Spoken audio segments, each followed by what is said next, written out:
This episode contains discussions of domestic violence, psychological abuse, grooming of minors, and suicide. Listener discretion is advised. If you or someone you know is experiencing domestic violence, call the National Domestic Violence Hotline at 1-800-799-SAFE. If you're having thoughts of suicide, please call or text 988 to reach the Suicide and Crisis Lifeline. Help is available 24 hours a day. Previously on the signature. It's an ocean of grief following the mysterious death of a pastor's wife. He told our children she was possessed, speaking in tongues, seeing demons. He owned her. That's what he felt like. He's been tracking her for years. Okay, what's going on? We have a dead body in our pool. I don't want to lose myself in this, and I don't want to pursue anything out of anger, vengeance, or anything like that. A crime. And, of course, I can't talk about what those may be, but... Don't touch me! Don't you touch me, psychopath! If I end up with a bullet in my head, it was not by me. It was JP.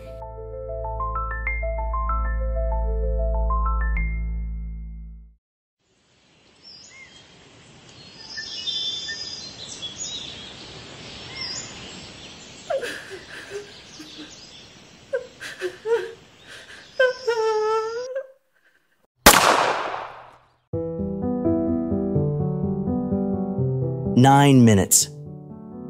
That's all it took to change everything at Lumber River State Park. 9 minutes between a desperate 911 call and the gunshot that shattered the morning silence. 9 minutes that would force investigators to question everything they thought they knew about what happened that spring morning. Earlier that day, April 27th, 2024, security cameras capture Micah Miller walking into Dick's Pawn Shop on Mr. Joe White Avenue at 12:12 p.m.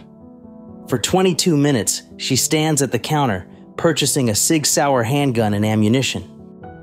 For the next hour, Micah drives. At 1:27 p.m., her black Honda Accord pulls into 41 Grocery and Grill. Security footage shows her buying gas and a drink. To anyone watching, she seems normal.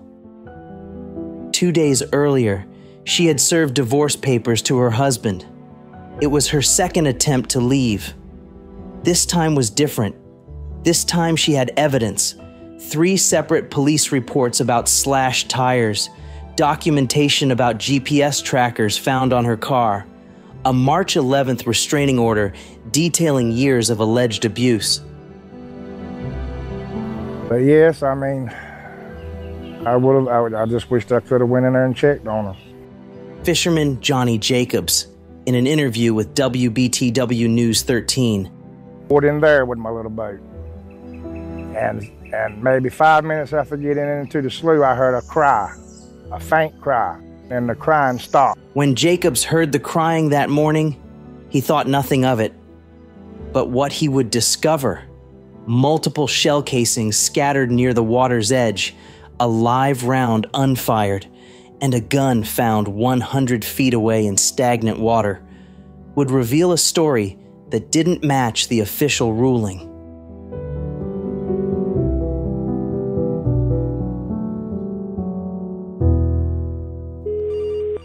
Robeson County 911, what's the address of your emergency? I'm about to kill myself, and I just want my family to know where to find me. Okay, ma'am. Just listen to what I'm saying, okay? For Johnnie Jacobs, fishing was more than a hobby. He knew every bend of Lumber River State Park, every shallow spot where his small boat could float in just 3 inches of water. That morning, something felt different. As he drifted 20 yards into an opening, Jacobs saw 3 other people on a boat. They would become the last witnesses to what happened next. I said, "Oh my God, don't tell me." Jacobs, in an interview with WPDE ABC 15. I said, don't tell me something's happened. Don't tell me something. I was getting ready to get out of there. Another 3 people came into the lake on a boat, and I plainly asked them, I said, did y'all hear that gunshot? They said yes. Verified documents and police reports do not mention the identity of these 3 people on the boat. 3 witnesses whose identity would fuel massive speculation in the months that followed. But who were these 3 people? Why were they at Lumber River State Park that morning? And why did they hear the gunshot, but not the crying that Johnnie Jacobs so clearly remembered?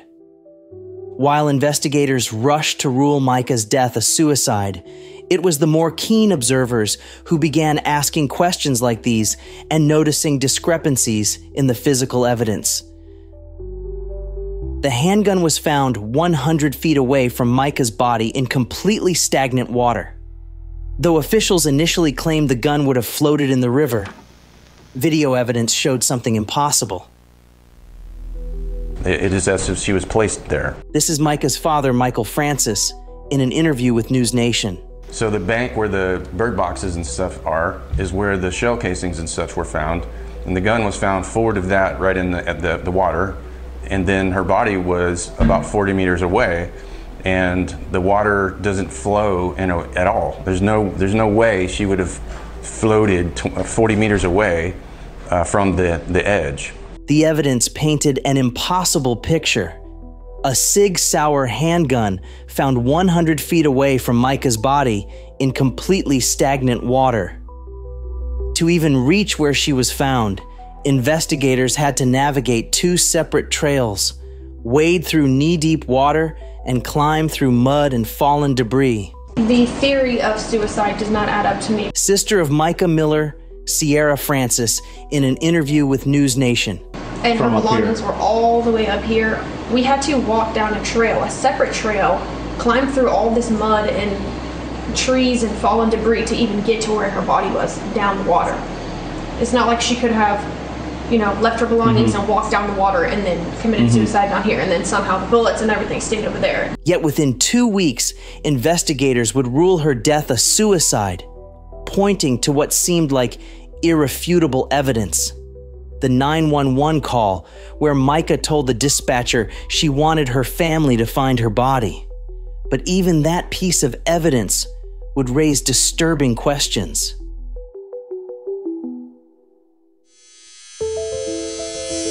Next time on The Signature, we examine a disturbing possibility about Mica's final 911 call. I'm about to kill myself, and I just want my family to know where to find me. From a capability standpoint, it's very easy to generate that voice. Someone could be behind the keys, and once you have that generated voice, and once it was generated to have the voice say whatever you would want it to say in real time. Yeah, I will say though, someone very close to JP Miller uses AI. He actually specializes in that field, and I believe is capable of generating Mica's voice in real time. I believe that it was all staged. I believe that the whole thing was premeditated. I'm your host, Johnny Lama. If you want to help us continue investigating stories like Mica's, please subscribe wherever you get your podcasts. The Signature is a TacoCast Studios production, written and produced by Johnny Lama. If you or someone you know is experiencing domestic violence, call the National Domestic Violence Hotline at 1-800-799-SAFE. If you're having thoughts of suicide, please call or text 988 to reach the Suicide and Crisis Lifeline. Help is available 24 hours a day. If I end up with a bullet in my head, it was not by me. It was JP.